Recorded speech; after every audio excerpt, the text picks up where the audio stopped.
This month's Where Did the Road Go is brought to you by Super Inframan and Allison Cook, two really awesome people that help keep this show going, as do all of my patrons. If you want to become a patron, www.wheredidtheroadgo.com. Transmission start. Welcome to Where Did the Road Go? Join us as we wander off the path and explore lost history, consciousness, the paranormal, unexplained mysteries, alternative thought, and much more. We are present on the web at wheredidtheroadgo.com. Now here is your host, Seriah.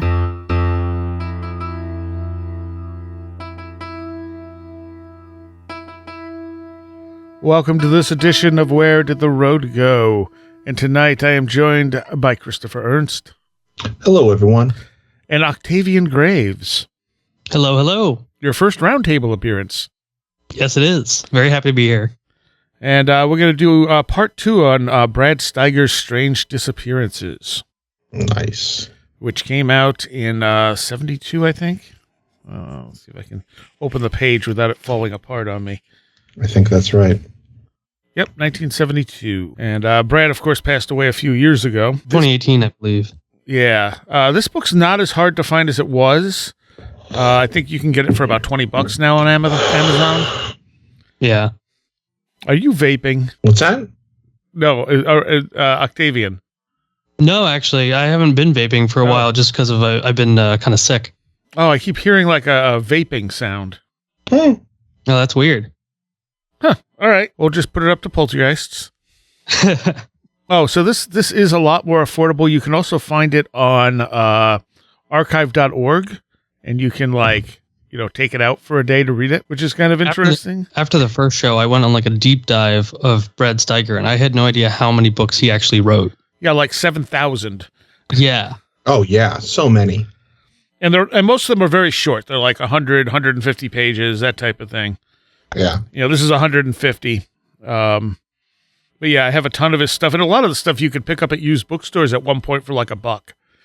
Because there were so many of them. Huh. So that's where I got a lot of my Brad Steiger stuff. And I got his last book sent to me, and he was going to come on the show. And he ended up just having health issues, and he's like, I can't do the show. When was he going to come on? Oh, probably about a year before he died. Oh, wow. Okay. Yeah. Shortly after where his last book came out. I don't remember exactly when that is.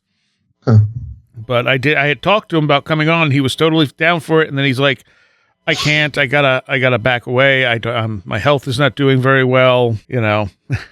Only so much you can do at that point. It's too bad. I think the only show I heard him do after that was Tim. What's his name? Who I think also passed away. Yep, completely blanking on his name, but an old friend of his. They were both been in the I almost had it. Timothy Green Beckley? Yes, Timothy Beckley. Right, of course. I think he was on his show once, shortly before he died. Right. So, never got to have a full conversation with him on the show. But if you're interested in this book, it is available out there. Like I said, much cheaper than it was, say, a year ago when it was like going for $500, which is absurd. All right. So, a few things out of Chapter 5: People, Animals, Things that Fall Out of Other Dimensions. On October 20th, actually. As we go through this, if you guys see anything you can Google to see if there's any new information. Some of these aren't going to, I don't think, amount to anything, but there's a couple in here that being from 1972, something else might have happened since then that would, give us more info. On October 26, 1956, Mrs. Faye Swanson of Stanford Drive, Broadmoor, California, stepped out into her backyard at 8:05 a.m. and found the body of a small furry monkey that had fallen out of the sky during the night. The body had struck her clothesline with such violent force that a solid 4x4 post had splintered. A spokesman from the San Francisco airport said that no airliner had been transporting monkeys during the night. No authority from any organization could offer an explanation for the origin of the dropped monkey, and the San Francisco Chronicle headlined the question, "Who's throwing monkeys at the earth?" I like that title. Yeah, yes, that's great. But yeah, what? This is somebody trying to up the ante from frogs, and fish. That could be. Yeah. House. I mean, that is like pure Fortiana right there. Yep. There was a few more in here that are really good. In the middle of May 1969, Mrs. Mabel Rippey of Rockbridge, Tennessee, found herself plagued with some unwanted creature that was eating eggs out of her chicken house. Then one day she heard noises that signaled molestation coming from the coop. She grabbed her shotgun and headed to the chicken yard. Something brown and furry dashed out the door of the shed and began to scurry up a nearby cedar tree. The 82-year-old widow leveled her shotgun and blasted away. Mrs. Rippey, her neighbors, and several visiting authorities were completely at a loss to explain how a 3-pound, 15-inch brown monkey had found its ways into the hills of Tennessee. Well, one of the things, this is not paranormal, but it makes me think of those sort of like off-the-grid zoos, you know? Not like, I mean, the whole like Tiger King phenomena was, you know, I think a little more above board, kind of. But I mean, there are, and I remember this vaguely from when I was little in Georgia. There would be like weird petting zoos, and sometimes they'd have like an exotic animal. I don't know, and that could explain it. I mean, yeah, it didn't fall from the sky, I'm guessing. It went one tough monkey then. Let's see. Oh, yeah, this one's interesting. In the winter of 1955, residents of Senzumara, a village on the Japanese island of Oshima, found the carcass of a 5-year-old, 1,000-pound elephant on their beach. An examination of the huge corpse by trained experts disclosed that the creature had been dead for about a week. A careful check that revealed that no elephants were missing from Japanese zoos, and there were no reports of any elephants having died aboard ship. No evidence exists to indicate that the villagers of Senzumara had actually discovered the carcass of a thawed baby mammoth suddenly dislodged by a passing iceberg. No indisputable evidence can prove that an elephant walked around a clump of trees in Africa and instantly tragically found itself transported to the Pacific Ocean, where it could only flounder and drown. But such a theory might serve the human compulsion to provide an answer to every mystery. Yeah, I mean, Japan, that's pretty far away. Yeah. And an elephant's not an easy thing to transport. Yeah. And I think Sensomaru, that's right outside of Tokyo. That I don't know. I think so, yeah.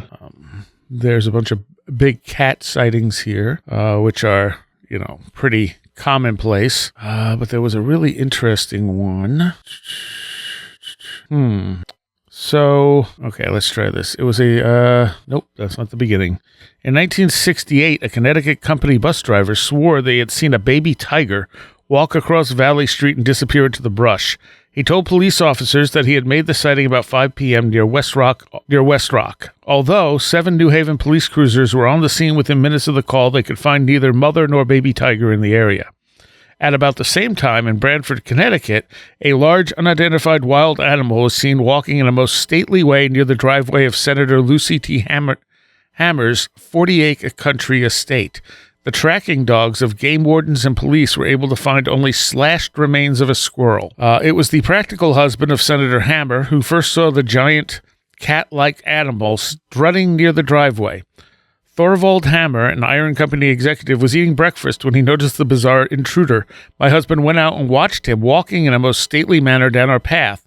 The animal went around the bend and my husband lost sight of him. He must have gone into the woods. Or did he walk around a bend and re-enter the other dimension from which he had briefly emerged? It was definitely that. Well, if you never found it, I mean, a tiger seems like something you would find. And if your name is Thorvald Hammer, I mean, yes, you yeah. I feel like you should be able to tame the tiger Beastmaster style. An item in the Lock Haven, Pennsylvania Express for June 7th, 1956, told of the fantastic experience of Thomas Kessel, a brewery worker from Johannesburg, South Africa, who came to his senses walking in a street in New York City with no memory of how he had come to be on that particular scene, beyond a dim recollection of exiting from a Johannesburg tavern in April. It is possible that a human being can also walk around a dimensional bend and find himself mysteriously transported to a place far from his destination. I mean, there's some sort of joke in there about a brewery worker walking out of a tavern and finding himself halfway across the world.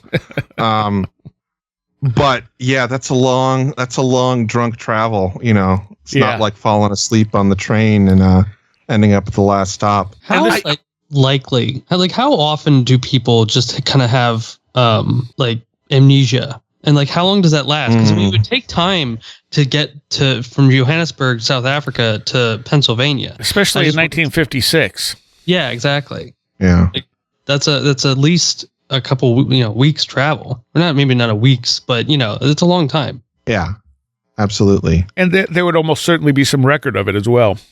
Right, like a ticket of some kind.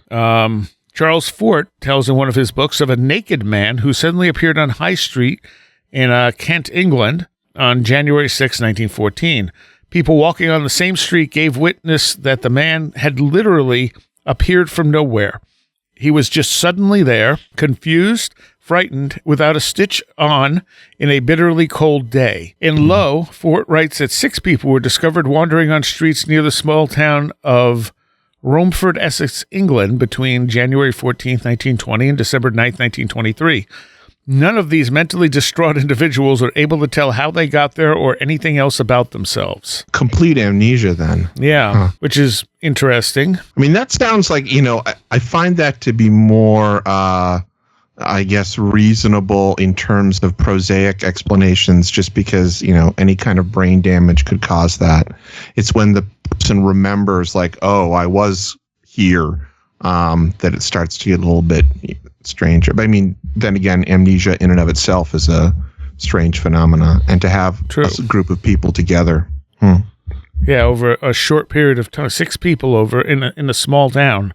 Yeah. I mean, unless someone's kidnapping them and then letting them go in this town. I mean, that's odd. Right. I mean, without knowing, I would love, if there was sort of more context to this, because I feel like it's one of those things that you can start to part, if there's a little bit more, and oftentimes there isn't more context, unfortunately. But, I'm just thinking of some of the stories of, being fairy led, or the sort of that, Washington Irving type, what is it, Washington Irving? No, what am I saying? Washington Irving. The guy who falls asleep.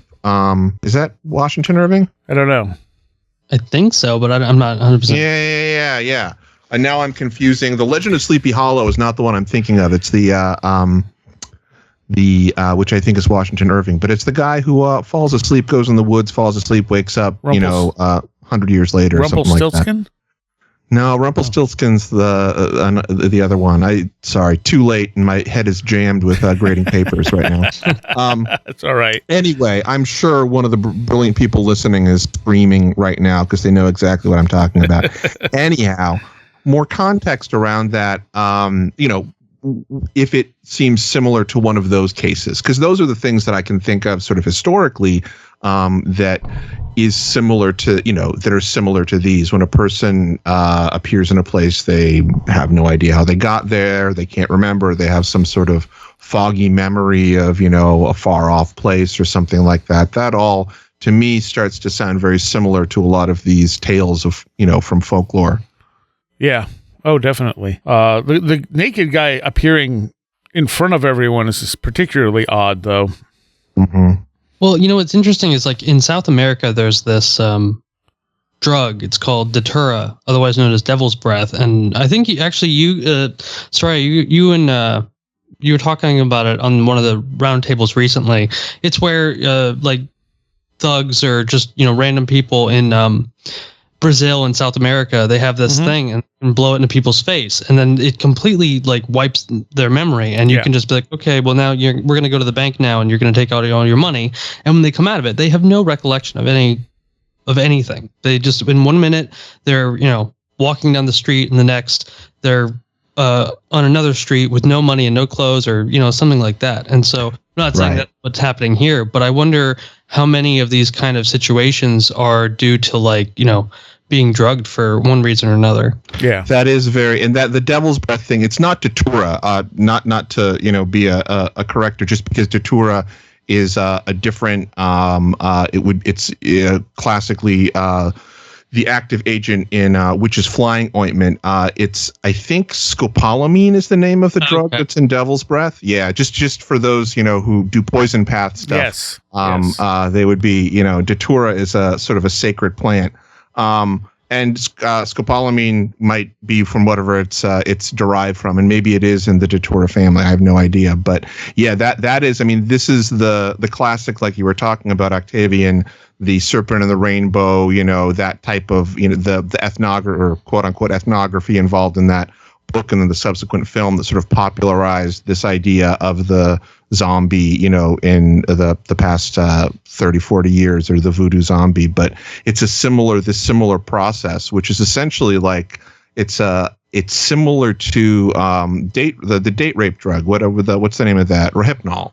It's like in a similar family where the person is like pliable, and you can like have them go to their house and write you a check type thing. It's scary, very scary. And you're right. These people that are sort of appearing out of nowhere, it could be that this seems like it could be the end result of something like that also, if we're speculating. Yeah, no, totally. Aside from the naked guy just appearing suddenly. Right. Yeah. The mystery of Thomas Kessel led Fate magazine reader H.M. Kramer to contribute a similar puzzler, which had occurred when he was a schoolboy in 1897. According to Mr. Cranmer, an Irish immigrant lad, Thomas Eagleton, left the house of his employer, Hamilton Fish, a farmer, to mail a letter at the country store post office. Tommy mailed his letter, bought a nickel's worth of candy, and started out for home. The next morning, at 5 a.m., a search was begun for the young man, who had never returned to his room or the farm of his employer. His tracks were found leaving the general store and leading to the Kettle Creek Bridge. There were no tracks leading off of the bridge. An extensive area search was continued for several days, and Mr. Cranmer could remember that the schools were closed for about 2 weeks because pupils were afraid to walk to and from school. 3 years later, when Mr. Cranmer's mother asked the farmer if he had ever learned what had become of Tommy, he replied in the negative and asserted that even the young man's mother in Ireland had never heard a word from him. Well, the bridge is the most interesting thing there for me, like the fact that that's where this stopped, because the bridge being such a classically a place that is classically associated with Fae type experiences, or in particular, where we get that trope of the trolls under the bridge and stuff like that. Yeah. Then again, a bridge also goes over water and people drown. So there's that too. So this says Hamilton Fish passed away shortly after that visit to the Cranmer home. Another year passed. Cranmer wrote in Freight magazine, and the Boer War in South Africa began. One of Mr. Fish's daughters said a letter for her father from Tommy had come from South Africa. Tommy had been wounded in the head, and this had restored his memory. For 4 years, he had lived in South Africa without knowing who he was or whence he came. When the head wound restored his memory, the last thing he recalled was working for Mr. Fish in Pennsylvania. Crazy.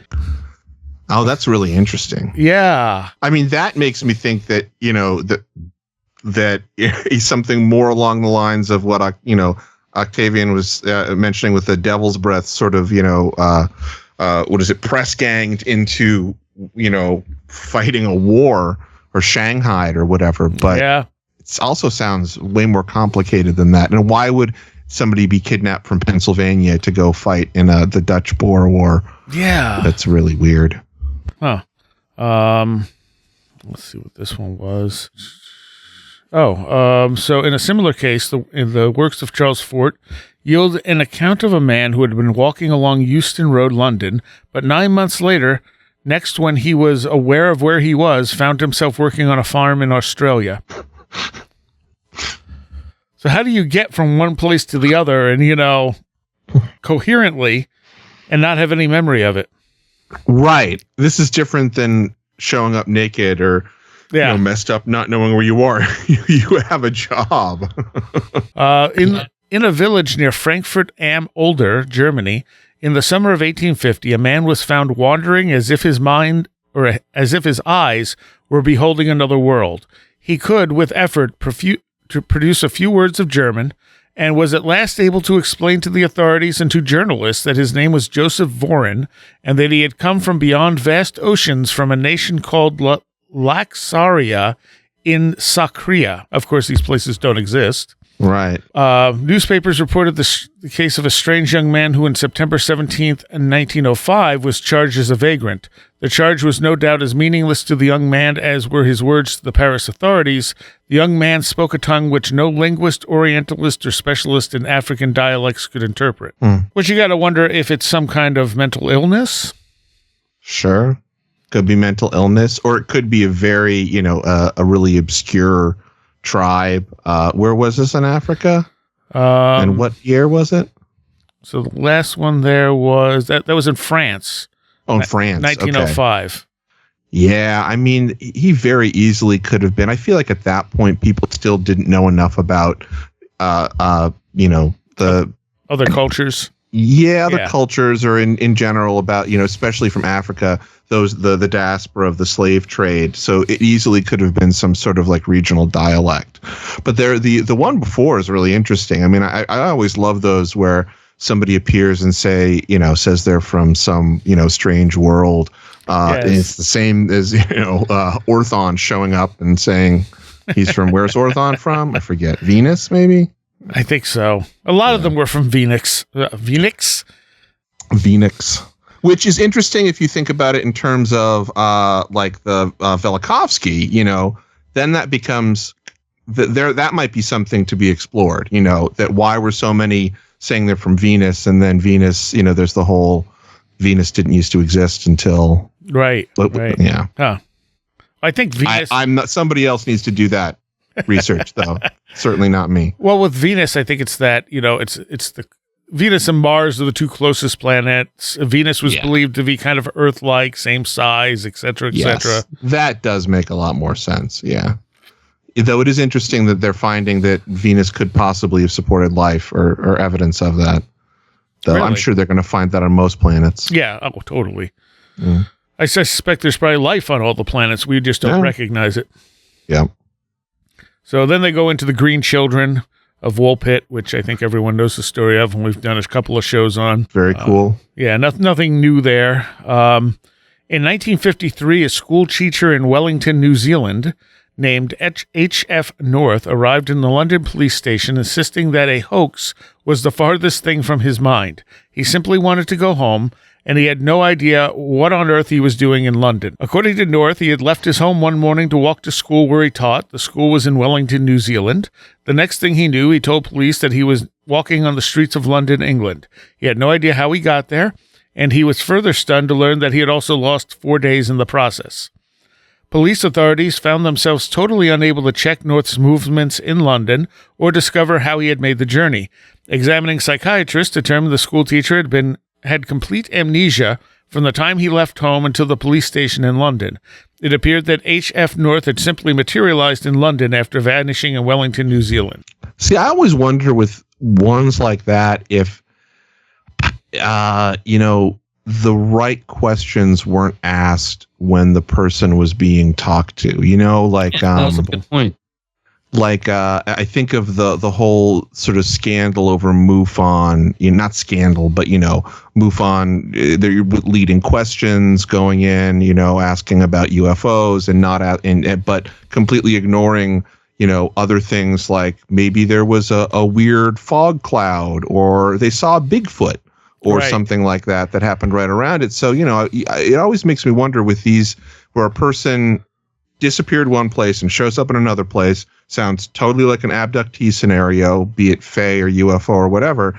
They just about the weird stuff. Yeah, or the things that they were talking about that they described, nobody picked up on because they didn't think they were interesting. Like the guy would be like, oh, well, I went into a fog bank and then I started feeling really weird. And then lights flashed or something like that. And the psychiatrist is like, oh, yeah, you're just, dehydrated or whatever. I don't know. Dehydrated, yes.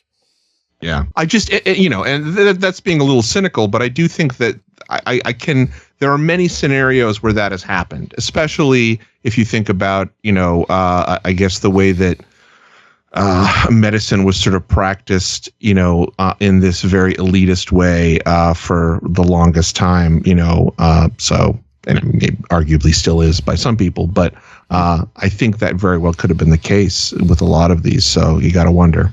Sure. The next segment here talks about ice falling from the sky. And, of course, the skeptic's explanation is always that it fell from a plane. But apparently that's highly unlikely because there's de-icing equipment on planes and military planes fly too fast to ice up, because these are big blocks of ice.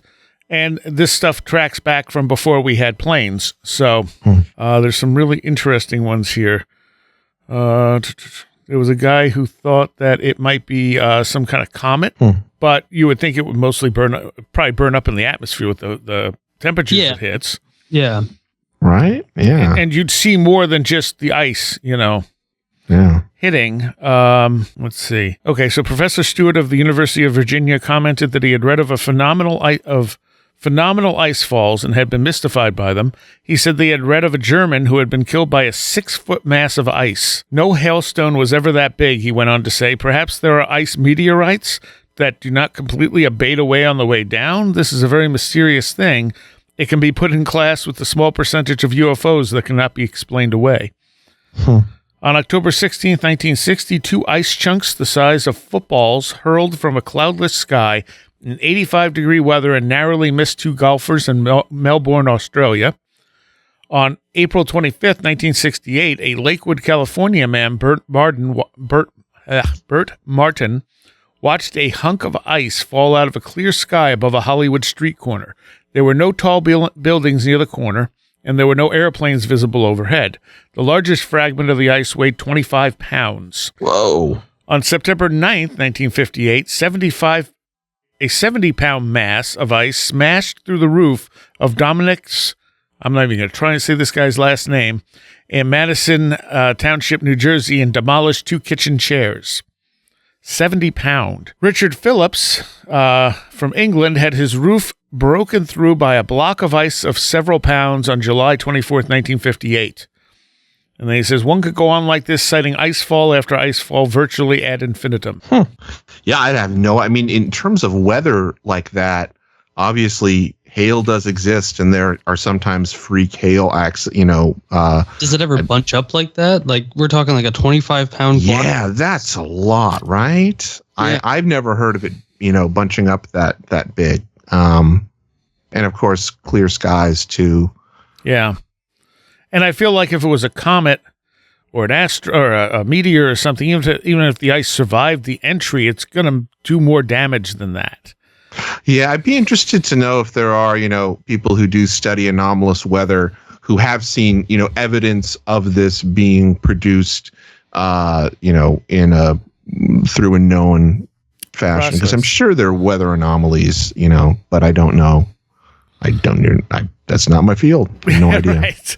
I mean, my best guess is some kind of really weird weather anomaly, but yeah, it's really hard to say. We don't really have anything to go on, and it happens so infrequently.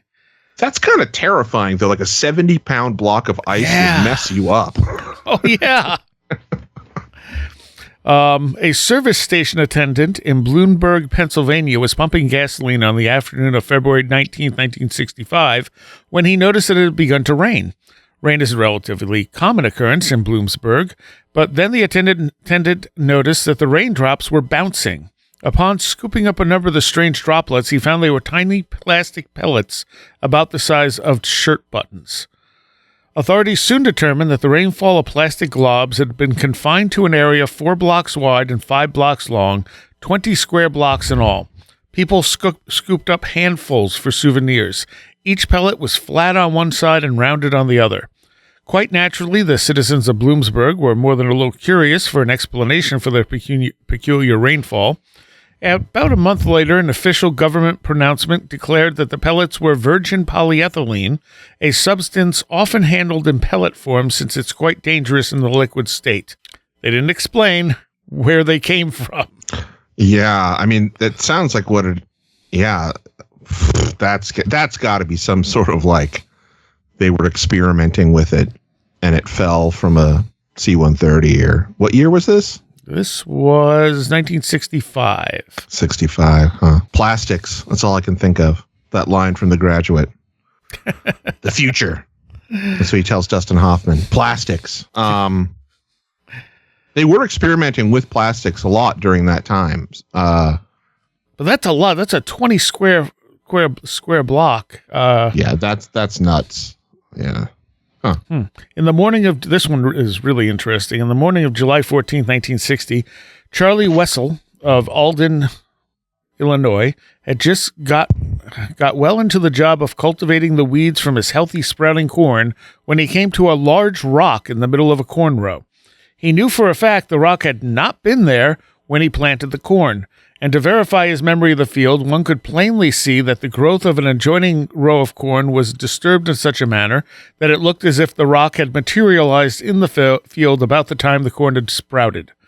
The rock lay several corn rows from the fence, and it had made a crater and compressed the topsoil beneath it in such a way as to give every indication that it had been dropped from a great height. Whistle was certain that no one had driven a truck onto his field and dumped the rock in the middle of a corn row. If such a thoughtless act had been perpetrated upon his crop, there would have been deep tire tracks left in the soft soil. There were no such tracks. Whistle's own theory is that the rock, 26 inches long, 14 inches thick, and 218 pounds in weight, was a meteor. In short order, he had put a call in to Dr. Gerard Cooper, director of the Ukes Observatory at Williams Bay, Wisconsin. I said a bunch of things wrong there. Since the observatory was only 10 miles from the farm, the doctor decided upon an immediate field trip to the site of the reported meteorite. At first, the scientists agreed with the farmer's assessment of the rock, but subsequent tests proved that they were both in error. The mystery rock was no meteor. The doctor told William Braden of the Chicago Sun-Times that he had assumed the rock to have been a genuine meteorite, but we treated it with hydrochloric acid, and it bubbled and developed gas like a carbonite, which, to the best of our knowledge, can only form on the Earth. The doctor also noticed that, I can't say his last name, so I'm just skipping it. The doctor also noticed that tests on the rock produced no evidence of gamma radiation, a telltale sign of exposure to cosmic rays in space. The rock was of a terrestrial origin, and since the scientists were convinced that the Illinois farmer had not designed an elaborate practical joke, they were left with the mystery of determining its place of origin. We've made experiments to see how high a rock like that would have to drop to make such a crater. We found it would have to drop from about 200 feet in elevation. If it didn't drop, somebody must have dug a hole and planted it there, but the crater looked real. There's no chance a meteorite landed nearby and sent an earthly rock sailing into the cornfield. We've searched the area for other craters and haven't found any. I have no explanation, and it's very frustrating. This is the kind of thing one would like to clear up. So yeah, I have no idea how that rock would have gotten there. I like that. That's a good one. I wonder how near his corn, if there's like if there are any forests that are near the cornfield. It didn't say, did it? No, why? Yeah, I don't know. I'm just thinking like. There's a lot of weird stuff with cornfields. That's true. There's also a lot of cornfields. But I mean, up 200 feet in the air is pretty high. Mm-hmm. And what are the chances that someone's going to have that on a plane? Right. Hey, let's just take this up on a plane and dump it in this guy's, cornfield. And as a prank too, it's not like it's a skeleton or a crop circle. It's just a rock. Yeah. Yeah. This is a really good idea. Just start dropping skeletons into people's yards. Let's see. He continues, we would also like to clear up such strange sky falls as the following. October 23rd, 1947, Marksville, Louisiana. Fresh water fish of several varieties, up to 9.5 inches long. The weather was calm, foggy, with wind velocity only about 8 miles an hour. There was no tornado conditions reported. October 1949, Portal, North Dakota. 5-inch salamanders fell like rain. The local citizenry had never seen salamanders before they dropped on their town. November 11th, 1968, Canifton, Ontario. Brown-colored oval objects about 12 ounces in weight. The mystery object fell on the driveway of Wesley Reed, who turned it over to government authorities. Available reports indicated that fragments of quartz and almost pure zinc were discovered in the object. August 20... You were going to say something? I was going to say, shouldn't have turned it over to the government, man. You didn't get the real report back. Are you kidding me? Well, it was 1968. People were a little more trusting then. That's true. That's true. Aren't they again now? It depends. Didn't it switch back? August 20... No, I thought the UFO crowd was into was pro-government again. I'm just being snarky. August 27th, 1968, Sao Paulo. What is the name of it in Brazil? Sao Paulo? Thank you. I know how to say it, but it's just not coming out the way I want to say it. I get it. Meat and blood over an area of 1 square kilometer between Copava and San Jose do Campos. According to Flying Saucer Review, November through December 1968, the pieces of flesh were found lying at distances of half a meter apart, their size varying between lengths of 5 centimeters and 20 centimeters. The meat was of a spongy texture and violet in color and was accompanied by drops of blood. The sky at the time was quite clear. No aircraft had been seen just prior to, during, or after the event, and there were no birds of any kind in the sky. The police removed samples. Either this story or something very, very similar was either have read it somewhere else or it was on a podcast. I almost want to say it was on Strange Familiars for some reason. But it was the one that I heard was meat was falling into these people's yard, and it didn't have any, like, it was not dehydrated, but it had all the blood like removed from it, so it was still meat. But it wasn't cooked. It was just bloodless meat basically, and they ate it. Yes, I have heard that story before. I don't remember where. Yeah. Now it has rained blood. In a few locations, and it's done so recently enough that they've been able to analyze it. And I think the belief is that whatever the substance is, it was like blood without any of the typical cellular structure, or I forget exactly. Was it like just pure plasma? Yeah, I think that's what it was. And they think it came from outer space. What was that, Octavian? Yeah.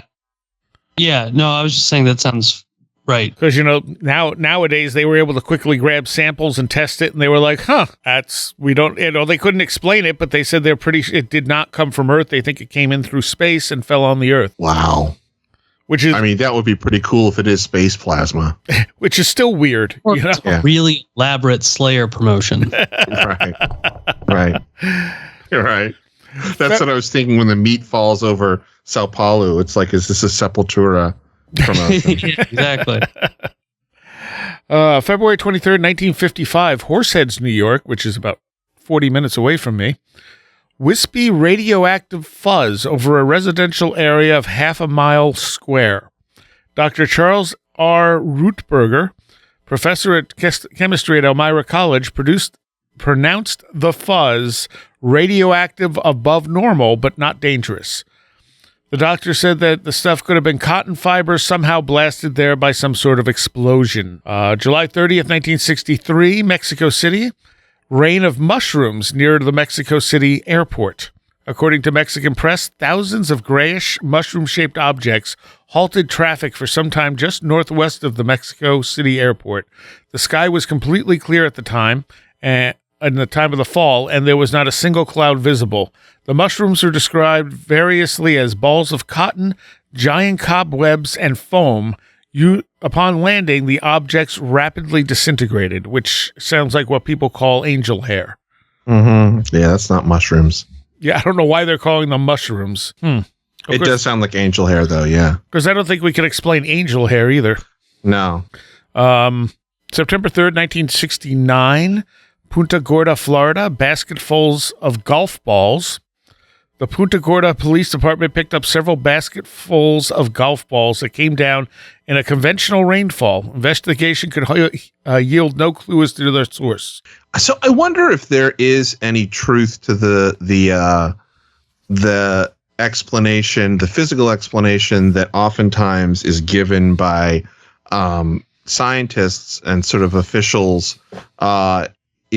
for these raining of objects is that it's somehow part of the water process, and that, you know, this is they're getting evaporated somehow up into the air. They are ending up going from a lake to a cloud is part of the water process, which sounds absolutely insane to me, and I have no idea how that would work, but it's some sort of like reverse water. It like sucks them up. Do you guys know what I'm talking about? Yeah, I've usually heard the mini tornado idea. Maybe it's a mini tornado that I'm thinking of. That's the mechanism. It's I think the problem is like the salamanders. Yeah. They'll say, oh, a small tornado hit a pond and brought all that stuff into the upper atmosphere and then dropped it back down. But why only salamanders? Why only salamanders, right? You know, exactly. And there's tons of them. It's not like there were 5 salamanders that came down with the rain. It was a rainfall of salamanders. Right.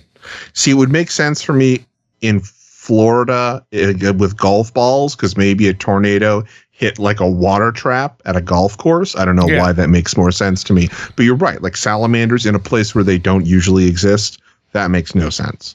And why would a tornado pick up only salamanders? Right. Like golf balls. Golf balls make more sense because the golf balls might be in one place. Exactly. But if it's picking something up from like a lake or some sort of water, you know, system or whatever, then there's going to be other animals, other fish. Yeah. Exactly. So the next chapter starts talking about the Solway spaceman. Oh, yeah, right. Which is this photograph that I hope most people have seen. I have no idea what it is. So if you Google Solway spaceman, you will find it. It's this kid who looks like there's a spaceman standing behind her. Except it's a very famous photograph. Yeah. From like the 60s, maybe? 1964. Yeah. So I Googled it to see if anyone... Okay, I know what this is. I Googled to see if anyone had come up with any, better explanations for it. And there's one, and there's some sites that are like, oh, this is explained. And I'm like, it's not really explained. It's maybe, I don't know. So this particular site was a little more open about it. This is BBC. Yeah, okay. So it says, on a bright summer's day in 1964, a Carlisle fireman took a photo of his daughter that created headlines around the world. 50 years later, are we any closer to solving the mystery of the Solway spaceman? We went on a normal outing and picked our spot, Jim Templeton recalled in a BBC interview before his death in 2011. We sat down and I said, now I'll get some shots of you with the new dress on, never expecting this to happen. By this, he meant worldwide media attention and decades of debate over the mysterious figure shown behind his daughter Elizabeth. For ufologists, it was clear.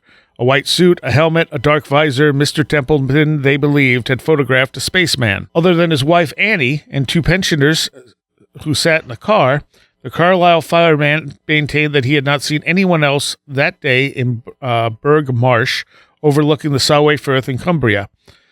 It was, he said, only when the chemist who processed the pictures pointed out the shot had been spoiled by a figure that he realized there had been somebody or something else present. Mr. Templeton took it to the police in Carlisle, who declared there was nothing out of the ordinary. Film company Kodak said the same and even offered a reward to anyone who could prove the photo was faked. It was never claimed. Media frenzy ensued. Some people claimed it was a spirit. Others believed Jim and his daughter had psychic powers they were not aware of. Then came a visit from 2 men in black who asked to be taken to the spot where the image was taken and referred to each other only as number 9 and number 11. Perhaps the strangest turn of events was a link to the planned launch of Blue Streak missile in Woomera, South Australia. Just days after Mr. Templeton had taken his photograph, that missile test on the other side of the world was aborted by technicians who reported seeing 2 men in the firing range. Upon later seeing the Solway spaceman picture on the front page of an Australian newspaper, they were said to be stunned as the figure looked the same as the figures they saw close to the missile. The plot thickened as the Blue Streak had been built at RAF Spadamon in Cumbria, just a few miles from where Mr. Templeton photographed Elizabeth. And as the story gathered momentum, it was also claimed a UFO had been seen at Woomera. Could these incidents really be linked to the events in Cumbria? No, says Dr. Clark, who has seen the black and white film of the aborted launch. I came across all the paperwork at the MOD files about 5 years ago. It turned out the film was at the Imperial War Museum in London, he said. It looked like a triangle of light. It was clearly a lens flare.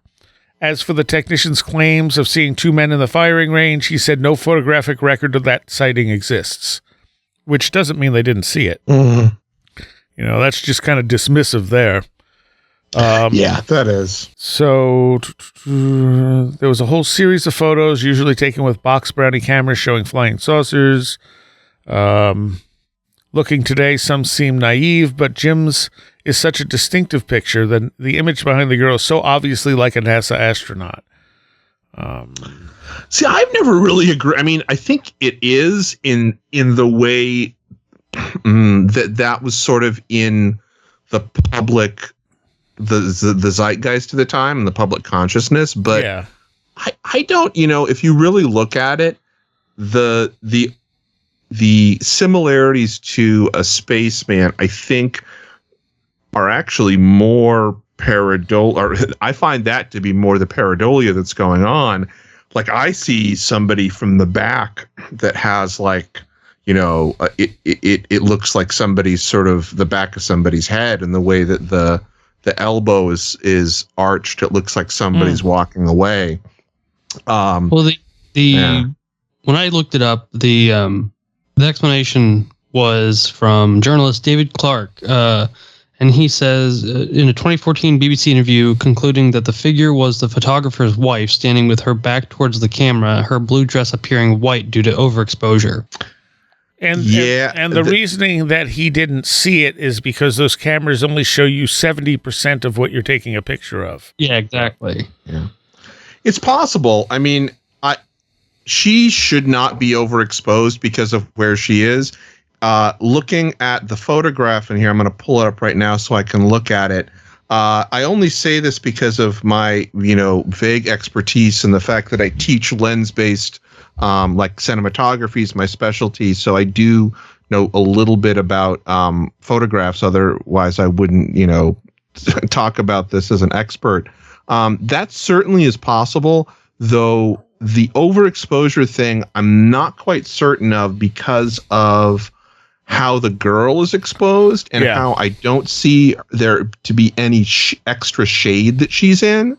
Like if she was under a tree and was appearing and exposed the way she is, and we knew that there was some sort of shade being cast over her, which it doesn't appear like there is. It appears like she's in the same bright amount of sun that the person in the back is, in which case they shouldn't be overexposed.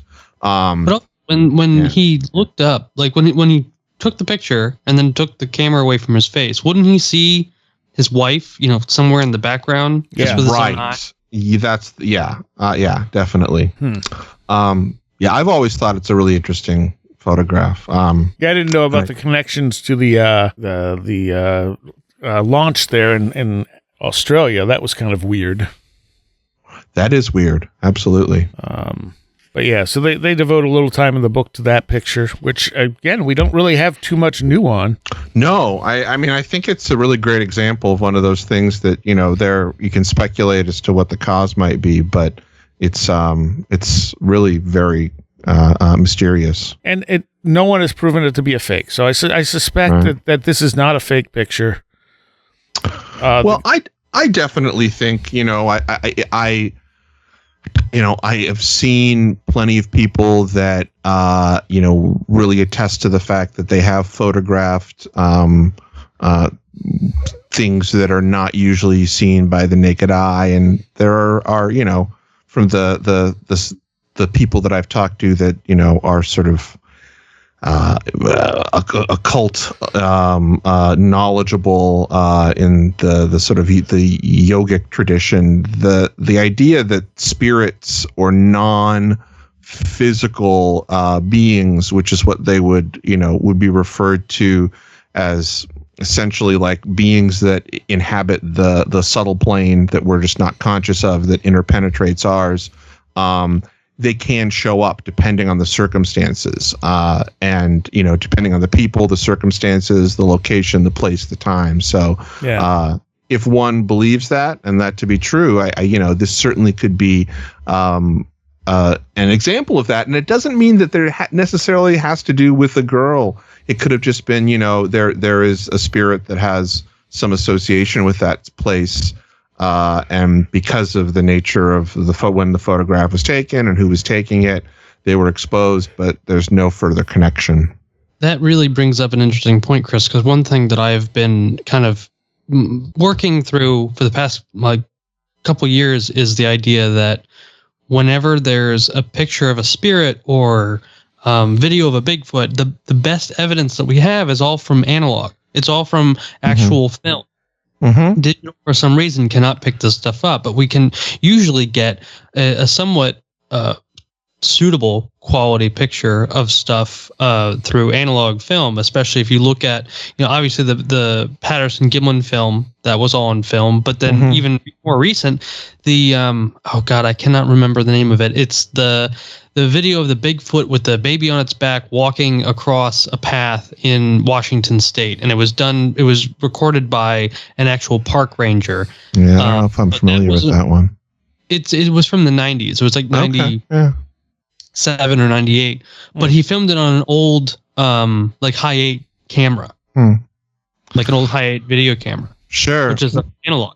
Yeah. I mean, there might be something to that. I don't know if that is the case, and it might be that there is more. I guess there are more undebunkable photographs that are done with analog technology. I mean, one could kind of get into the ontology of that in an interesting way, in that, while the way digital works is that you essentially have a sensor that's got like a ton of little pixels on it, which are little light receptors, and the light coming in hits that pixel and it records the light, whereas analog technology, and sorry if this is boring people, but it's a chemical process where there's actually this like alchemical transformation of a particle that is caused by the light hitting it.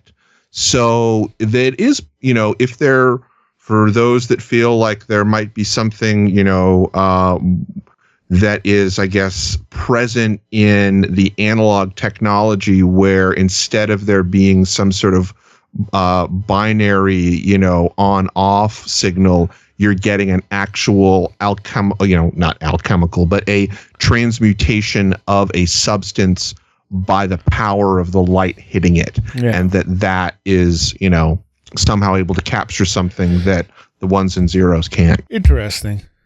Actually, when we were talking about Patterson-Gimlin, there was one of the pages I looked at that had this picture, debunked, was talking about how it's definitely his wife. And then the next thing that it was debunking was the Patterson-Gimlin film, saying, no, it's just a guy in a suit. And I'm like, it really doesn't look, like they've put guys in suits to try and replicate this, and the way the thing's walking. It never looks like. Yeah. Patterson-Gimlin is that's. So where's the suit? Yeah. Well, that's the thing. Why can everyone? I think someone came out and said that they made the suit or something like that, but they didn't actually have the suit. Yeah, exactly. Like Tim was always talking about, missing evidence. And there's no record of, there's no like paper record of the suit being made, and there's no suit to turn up to show as physical evidence. And when you see the high res, like stabilized, slowed down, or like stabilized version of that, it really, I have never seen a special effect that looks that good, and that's in terms of a practical suit. And that was what the website was using, was that stabilized. And they're like, it's just a guy in a suit. And, and they even admitted later that somebody made the suit. And it's like, but they couldn't prove it. Anyone could admit what they want without proof, Yeah. And I honestly don't think they would have made a female suit. Yeah, that's the other thing. Like, I'm sorry, at the time, they wouldn't have. It just wouldn't have occurred to a bunch of dudes. Yep. You're totally right. That's one of the things that always struck me about that. Yeah. So, I mean, it's whatever it is, I don't think they faked it. No, I don't think so either. The other things that were on the list, there were like 5 things they debunked. Those were the first 2. And I'm like, I don't think these things are debunked. And then the last 3 were things that were debunked. And I'm like, all right, well, you got those, but you're kind of pushing it on the first 2. because you can't prove that's the woman's dress, like what they say with the overexposure. And as you're saying, why is she overexposed but the kid's not? And I really don't. I mean, yeah, from looking at it with my and I will say that with a chuckle, photographic expertise. But still, I would be really weirded out if somebody showed this to me and they shot this. I'd be like, how did you do that? I don't understand. Yeah. How did you get that person super overexposed? Yeah. I had somebody write me this week who said that I need to ask people more for evidence of these claims that when people have weird experiences. But of course, the problem is what kind of evidence is really acceptable? Photographs don't mean anything nowadays. Recordings don't really mean. I mean, you either have to trust that the person's telling you the truth or not. You kind of have to be there. I mean, like Seriah, I told you this when I was on the show about when I was on the ghost tour, and we were at the last stop, and the woman took a picture of her daughter on the stairs going up to the second level, and we all watched her take the picture. And then when she actually showed the picture on the camera itself, there's another little girl in the picture with different clothes on and a different haircut. Now, is it possible that she had somehow taken a picture before the ghost tour and edited it and put a little girl in it and then put it back on the camera roll, and then during the ghost hunt showed it to us oh my God, maybe technically, but I watched her take the picture, and when she pulled the camera back and showed us, there was another little girl in it. So yeah, it's always hard to, unless you were really there, it is difficult to have any kind of verifiable evidence that isn't physical. And everything is so, I mean, our technology, it's so easy to make fakes now. Yeah, like deep fakes, those things are, yeah. So, I mean, there's and like I said, pictures of UFOs and stuff are virtually useless because we don't know what's flying around in the sky. Seeing a light in the sky doesn't mean it was anything unusual because there's so much technology out there. Recordings, the same thing. I mean, it's hard to make any kind of firm judgment on an audio recording. It's like you record a weird sound in the woods, it's interesting, but it's either you accept it as interesting or you're just like, well, it could have been faked because it could have been, I'm always, I guess the idea of there needing to be evidence, I also call into question too. Not that that isn't a way to think about things, and I think that the idea of evidence for many things can be beneficial. But this idea that there has to be some sort of evidence that is provable, that is shareable to another person. It goes back to that what Greg Bishop talks about. It defies. What is it? It defies. I know he's somebody's gonna freak out because it defies language, or is it defies? It defies language. It defies language. I was gonna say it defies logic. That's what I was gonna say, but I knew it wasn't right. And I think both of those are true, but Greg says defies language. A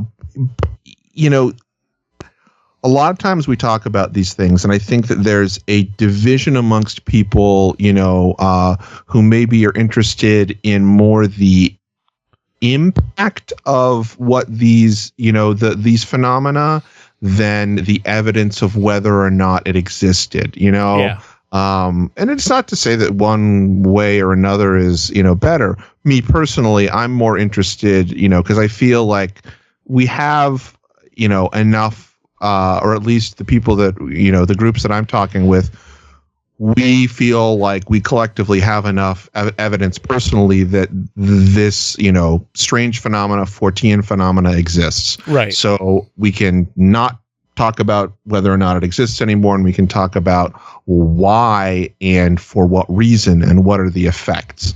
And that's sometimes I think why I, at least, when I'm talking to people, I don't insist on there being evidence. But, I also tend to believe if they have anomalous experiences, whatever the cause might be, I think there's, oftentimes a reason for it. And that's the thing that I'm interested in talking about. Yeah. Well said. Okay. What was the next one I had here? So after that picture, I lost my place. Oh, okay. Yeah. This is interesting. And this has happened more recently too, if I'm not mistaken. On some occasions, it appears some of their number, talking about whatever these things are from outside our world, behave toward us rather like mischievous boys hurling rocks at frogs in a pond.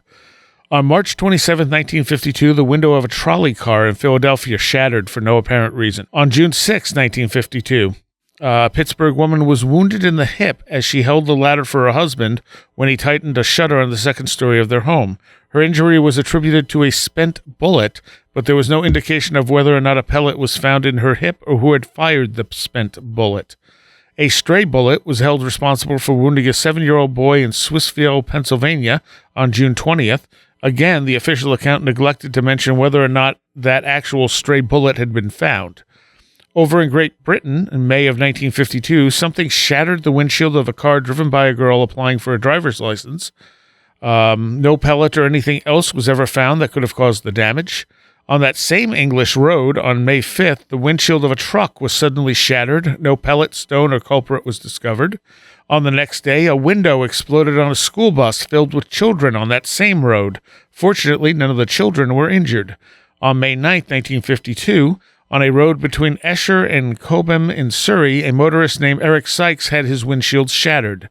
Journalists quoted police officials saying there have been about 20 incidents of this kind along here in the last 18 months, and we are completely mystified. 5 miles from Newbury in the Berkshires, a motorist reported having his windshield pierced by a bullet on June 12th. Police said that they too, can't get to the next page, that they too had other reports of shots being fired at motorists on that stretch of road. No one, however, had ever found any evidence of the phantom marksman, not even a spent bullet in some motorist's seat cushion. Back on the Portsmouth Road between Esher and Cobham, one incident mentioned a hole that had penetrated the automobile's metal door. Still no pellet could be found, and official statistics showed that 22 windshields had been shattered on that road within the past 15 months. The next day after the release of those statistics, a motorist reported that he had just become the owner of windshield number 23. A feature story in the Evening News claimed that their statistics indicated a more accurate total of 30 windshields shattered on the haunted road. By September, the phantom marksman had decided to seek new shooting galleries in the United States. By Thursday of the week of September 22nd, 1952, 50 businessmen in the city of Kokomo, Indiana, had complained that someone was shooting holes in their plate glass windows. Captain of Detectives C.C. Unger had found that the mysterious perforations were all similar, a small opening through the glass, too small to have come from a BB shot or an air pellet gun, with a crater smashed on the inside of the glass at the point of impact. The damaged area was about the size of a quarter and was at eye level or a bit above. It was apparent to the police ballistics experts that the holes had all been made by the same type of missile, but there was not a spent pellet to be found anywhere in any of the business places. Captain Unger ordered extensive tests with all type of air rifles in an attempt to come up with a particular type of gun that might have been responsible for the damage to the downtown business district. With dismay, the police investigator learned that no make of rifle available to the crime lab had caused the holes. Police Chief Don Scott issued a front-page appeal in the Kokomo Tribune, beseeching anyone who might have knowledge pertaining to the steadily rising damage to the business district to step up and declare himself. No member of the come give yourself up. No member of the citizenry ever stepped forward to perform his civic duty. Everyone was as baffled as the mystery holes as were the police. Captain Unger grew increasingly frustrated. It seemed impossible that a phantom marksman could travel all over central Kokomo shooting out windows over a 60-block area without being seen by someone. Furthermore, it seemed equally impossible to accomplish the shattering of all those windows without leaving at least one pellet somewhere on the inside of the glass. To complicate the case, the phantom rifleman paid a brief visit to Peru, Indiana, a city some 20 miles north of Kokomo, during the same week in September. Apparently, the invisible sharpshooter had found targets more to his liking in Kokomo, for he only picked off 6 windows in Peru. Then the mysterious sniping stopped altogether, with no official any closer to a workable theory than one put forward by British Magazine that a ghost fond of firing his dual pistols had been responsible for the bullet holes in the windshields on that affected road in England. ectoplasm bullets. Yeah. The only thing I can think of is if the bullets were made of ice. I thought the same thing, because isn't that the classic trope, the bullet made of ice? Yeah. Yeah. It could be. I mean, with the slingshot, if you had a little piece of really hard ice, slingshots can get high velocity. True. I don't know. I would think that a bullet would destroy an ice pellet in I guess in an air rifle. Maybe. It might not break apart. Who knows? And you're not looking for it. So yeah, I mean, it's completely bizarre that it jumped from England to Indiana, and especially on that one road, it makes me almost think that maybe there's some kind of weird pressure thing going on that road. Yeah. Except you have the guy with the hole in his car door. Yeah, and at that time too, car doors were made out of some pretty heavy steel. Yeah, I've had something like this happen once, and I'm pretty sure it was a pressure situation. It was a rainy day, and I went around a steep curve fairly quick, and there was a car coming the other way. And just as the car passed me, my window, driver's side window, just like shattered. Yeah. And initially, we thought maybe someone threw something from the other car, but it just kind of like the whole thing just cracked, and then it fell in on me. It could have been the tension strain of you taking the curve too. Yes. Well, that's kind of what I thought. Like, yeah, the pressure from the turn and then the car going the other way created additional pressure, and it was just that subtle bit of that rare perfection. Yeah. And the window just went poosh. Yeah. It took a minute and then fell in on me, and I went, "Well, that just happened." Jeez. There was more to this. If the phantom marksmen really were interdimensional beings out for a bit of tasteless sport at Earthlings' expense, they must have wearied of the game until April of 1954. This time, the windows in Bellingham, Washington seemed to be the most inviting. In 1 week, it's interesting, too, that this is happening in one place. In 1 week, the newspapers reported an unidentified someone had cracked more than 1,500 windows. Whoa. Or windshields, I'm sorry. Life magazine carried an account of the Bellingham windshield siege in its April 12, 1954 issue.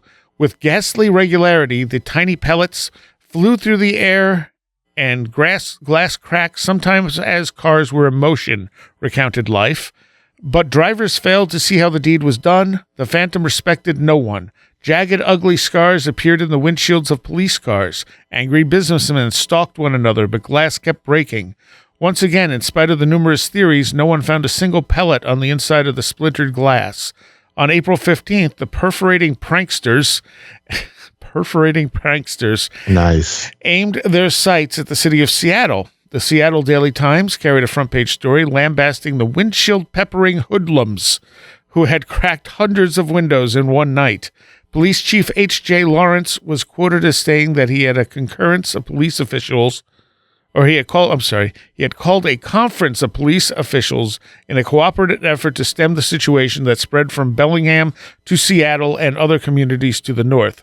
It would take 200 people to do the damage being done in Seattle, he said. It seemed like a physical impossibility for any group to have done this damage. It would take a carload of whatever material is being used to do the damage already inflicted in Seattle. Chief Lawrence said the busy officers were unable to duplicate the perforations in their ballistics department, as had any of the other beleaguered police across the nation, nor did any of his men find a single BB or pellet. On April 17th, 3 counties in northern Ohio were struck by invisible marauders. Then the phantom marksmen seemed to go on a real rampage. Reports of suddenly shattered glass came from Los Angeles, Chicago, Kentucky, Cleveland, New England, and a dozen cities in Canada. At last, in Portland, Oregon, someone saw something. Tiny, round, blackish pellets about 1/32nd of an inch in diameter. One woman claimed that she saw some hit a windshield of an automobile and eat right through it in some kind of bubbling action. A newspaper reporter in Cleveland, Robert Cubbage, did not claim to have seen any pellets, but he did serve as an eyewitness to the craters appearing on 90 windshields in a used car lot. Cubbage described the phenomena as some kind of transformation taking place while he watched it. He wrote that there was no gravel, sand, or pellets falling on the clean windshields, but he stated firmly that he had watched this mysterious something that pockmarks automobile windshields develop before my eyes. So that makes me wonder if something's falling in from space. That's exactly what I was thinking too. Like cosmic rays are getting through, but is it only the windshields? Because that would make no sense. Yep. It's only the windshields. Is anyone like getting hit with this stuff at all? Like, is it people yes. that are being? Well, there's a couple. Okay. The next thing is a couple of people. In King County, Washington, 2 sheriff's deputies watched the same thing happening to truck driver Robert M. Noble's windshield. When they went back to their patrol car to radio in the report, they found that their own windshield had also been pitted. Mr. and Mrs. Gary May of Port Weller, Canada, were sitting in the family car when they heard sharp pinging sounds on their windshield. Mrs. May put her hand outside and quickly withdrew it with a sharp stinging pain in her right thumb. She was later treated for a small burn-like welt. A man in Binghamton, New York, was also struck by one of the hot, invisible pellets and was treated for a small flesh wound on his arm. Huh. I wonder when they say windshield if they also mean the rear windshield and not just the front. I don't know. And that's like because if that was the case, that, you know, I'd be curious if there are any like skylights or greenhouses that had a similar thing, because it just makes me think about the angle. So, okay, at the time, most of the glass that's going to be angled to have things hit it would be windshields. I don't know. I wonder if any panes of glass like windows in a house. Yeah. Well, the early ones were like in businesses and stuff. Right. Yeah. I mean, with the last 2 things that you read about people, that woman experiencing sort of something hot on her hand, I don't know, sounds like maybe like miniature, like meteors, something that broke up from, the atmosphere. Yeah. I don't know. Broke up in the atmosphere. But you would think it would affect more than just the windows. Yeah, right, exactly. It's almost like it's targeting the cars. Yeah. Manuel Carriaga, a well-known attorney and realtor in British Columbia, heard a thud against the rear window of his car. When he stopped to investigate, he found no pellet of any kind, but as he watched, his rear window melted like snow. Wow. Sooner or later, people demand that their experts and authorities announce a solution to such a mystery, especially when the enigma is a costly one. By the same token, experts and authorities usually feel compelled to provide the citizenry with comfortable and logical explanations for all mysteries, regardless of whether or not the explanations may suit the facts. The Pittsburgh Plate Glass Company attributed all the handiwork of the phantom marksman to pitting caused by flying sand, gravel, or chemicals used to de-ice highways. Yeah, I don't know about that, but all right. From Great Britain came word that the more than 100 windshields that had eventually been shattered on the stretch of highway between Esher and Cobham had been caused by one or more of 5 contributing factors: stress caused by ill-fitting glass, frame distortion, vibrations from unequal road surface, changes of temperature, or sound waves from the exhausts of passing vehicles. That one I'll give them a little more than the first one, because if you have the same stretch of road with windshields smashed, just caving in and stuff, it could be a natural phenomenon of some sort. Yeah. So it is that I'll at least give them, benefit of the doubt on. That one's not as unreasonable. Yeah. What else did I have here? But other than that, and I think this has happened. I think they did an episode on like unsolved mysteries or sightings or something about this stuff, like happening in the 80s or 90s. But I only vaguely remember it, so I don't think it's exactly stopped.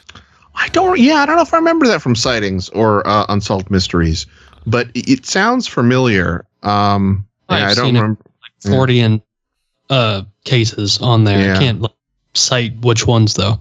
Right. All right, so I think time for one more here. On July 26, 1970, the London Sunday Express reported that troops and police were hunting a huge reptilian monster in the woods near Forlì in central Italy. According to the Sunday Express, the monster, some call it a dinosaur, was first seen last Tuesday by Antonio Samarami, a 48-year-old peasant. He reported that he had been chased by a huge scaly thing at least 15 feet tall. It walked on thick legs and its breath was searing hot. I ran for my life and it followed me for a couple hundred yards. Police were skeptical at first, but changed their minds when they saw large footprints in a glade where Samarani says he saw the monster. Police Chief Dr. Pedoni said, "We are convinced some sort of creature of colossal size is hiding in the woods. 3 other people have seen it. We are combing the area with armed police and soldiers with nets. If possible, we want to catch it alive. Over 1,000 guns will be out looking for this animal when the hunting season opens on August 1st. If the local hunters reach it first, we will be powerless to stop them." Do you remember that episode of X-Files with the lizard man in the sewer? Yeah. That's exactly what it reminded me of. Yeah. This is 15 feet tall, though. Is that what he said? Yes. Can he say he's 15 feet tall? My Lord. I like how they sort of put dinosaur in the beginning there. Like, that was just it was pretty random. Yeah. Well, it sounds like a dinosaur at the time. I guess so. Well, that's kind of what I want to know about it is what, like, was its morphology, you know? Was it humanoid? Did it look like a T-Rex? You know? Is this like the Italian Loveland Frogman? Right. Exactly. And when he says its breath was hot, does he mean like, you know, hot, stinky, you know, carrion breath? Or does he mean like supernaturally hot? Right. Was it breathing? It's searing. So I'm imagining like it must have like been painful if it breathed on him, I guess. Right. That's what I'm imagining too. I'm imagining something, you know, some like devil dragon type thing. What's interesting about that is that there is I hope I don't mess this up. I think it's Astaroth in a couple of the grimoires. He is described when you evoke him. You have to cover your mouth because he has this horrible breath that'll like, I don't know if it'll kill you or just knock you down when you like inhale it. But yeah, that just also kind of brought that to mind to me. Interesting. Yeah. I'm looking the guy's name up to see if anything actually comes up on Google. I don't know nothing's coming up under his name specifically, so I'm going to throw in dinosaur. Nope. Nope. Yeah, nothing with his name and dinosaur. I think Astaroth too was a serpentine, or at least I think in the Magus and Francis Barrett, there's something serpent-like or dragon associated with it. Yeah, that's interesting. Yeah. Well, we can do a couple more of these in a Patreon segment. Sure, I'm game. We have been reading small segments from Brad Steiger, explores the astonishing powers behind the strange disappearances which have baffled mankind through the centuries. And will continue forevermore. Hopefully. I hope. Well, I don't want people to disappear. That's not... Right. But mysteries are good. Mysteries are what it's all about. And this was published in 1972. Like I said, you can find used copies on Amazon. I'm surprised no one's republished his stuff. I mean, it seems like you could take a bunch of his books now and put them in one volume fairly easily. I wonder who has the rights to him. That's interesting. Yeah. Who was publishing him? I honestly can't remember. I don't see much. There's just a symbol on the side of the book. A Lancer. Is it white live? It's a Lancer book. Lancer. Okay. It is. I don't know enough about the sort of the publishing scene of Paranormal, so I don't know where that would be owned by. Yeah. Because I don't think Lancer still exists. Maybe it does. But and it's copyright to him, so I don't know if they just published it or if Right. Well, yeah, now that he's passed, it might be. I don't know, Lancer still exists, it looks like. Yep. But yeah, who knows? It's probably his estate then. If they don't have them. But yeah, you're right. It would be nice to have the Brad Steiger stuff, readily available. Well, actually, it says Lancer Books was a publisher of paperback books, founded, et cetera, et cetera. It was founded in 1961. It went defunct in 1973. Oh, well, maybe this is a different Lancer then. Because the I first just one, looked up Lancer Publishing. the first one that came up was the one in Italy. Lancer Or Books. India. I see. Yeah. Yeah. And Yeah. Okay. Yeah. Now I'm seeing, because Lancer Books was this sounds a little bit more like the kind of stuff that that Brad Steiger. Yeah, they were doing. Oh, interesting. Now I'm looking up the history of this, and I see that they were doing some of Robert E. Howard's Conan the Barbarian tales. Oh, wow. Yeah, I just read that. Huh.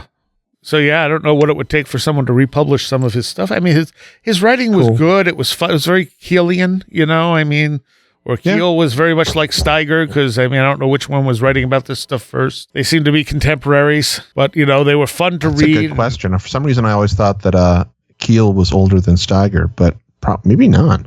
I don't know. I mean, we could look up Brad Steiger's first book. I mean, because Keel was... What was that? What did Keel die of? Was it just natural causes, or? I believe so, yeah. Mm-hmm. I don't know how old he was. So Brad Steiger was born in 1936. Oh, okay. So he was right the same age as Keel was born in 30. Yeah, interesting. Okay. I was just looking to see like what his first published, weird book was, but it's not saying. He claims to have written his first book at the age of 7. Well, there you go. His first book, Ghost Schools and Other Peculiar People, was published in 1965. So around the same time Keel was writing. Yeah, no, that was the same time then. Yeah. So they had a similar outlook, a similar sense of humor. Mm-hmm. So, all right, Chris, where can people find you? My film stuff's at brightrectangle.com, but you should check out the Patreon for Where Did the Road Go if you haven't done it yet. I'm gonna pimp it. I'm gonna say everybody should do it. I shouldn't say pimp it. That's a bad phrase. I should out there. Well, thank you. And Octavian, where can people find you? Strange Dominions podcast, and hopefully on Where Did the Road Go? Yes, indeed. All right, so there'll be a Patreon segment following this, and thank you both. Thank you. My Excellent. pleasure. I would like to take a moment here to thank all of my patrons. If it wasn't for you, this show would not exist as it does. And I want to give a special shout out to those of you pledging $10 or more. Leanne Cherry, Allison Cook, Super Inframan, Stephen St. George, CJ, Tim, Andrew Nichols, Matthew Sproul, Bobby Bear, Christine, a blue second-gen MR2 drifting around a Japanese mountain, Patricia Giaquinta, Alex Whitcomb, American Rambler, Andrew Maines, Barbara Fisher, Beverly Williamson, Big Boy Limina, Charles Davis, Charles in Florida, land of the crazy incommunicable, Chris Ernst, Craig Cicernos, Craig Parmenter, Crystal Ann Compton, Diane B., Duffy Dowder, Edu Camahort, MTK, Eric Citron, Eric Todd, J. Otto Bullitt, Joanna Rojas, John Bracken, Carla Mahoney, Kevin Schreck, Ron Dupree, Chuck Shutters, Kristen L., Laser Printer Jam, Linz Jackson K., Luke Osborne, MJ Armstrong, Jim and Sophie, Mark Bowley, Mark Brady, Matt in Delaware, Patricia W., Paul Jeffries,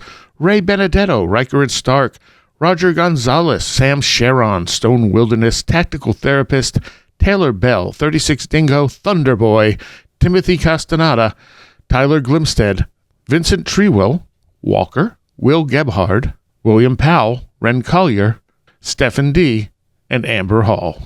Thank you all so very much. We finish up the book in a Patreon segment. Actually, there's one chapter I left out that we might do later in the future, maybe just as a Patreon segment, which was kind of the Bermuda Triangle stuff, I think. If you want to become a patron, it's only $3 a month. You get extra stuff pretty much every week, and you get the shows a week early. You can find all info for how to become a patron at the Patreon link at wheredidtheroadgo.com, which is where you can find everything. You can find our Twitter, our Facebook group, our Facebook page, Discord, YouTube, everything. So www.wheredidtheroadgo.com. If you're interested in my metal show, it's also www.thelastexit.org. And I will see you next time. You have been listening to Where Did the Road Go? This show is made possible in part from our Patreons, and we thank you and everyone listening for helping us continue this exploration of the strange. You can always find everything Where Did the Road Go related at www.wheredidtheroadgo.com. And thank you so much for your support.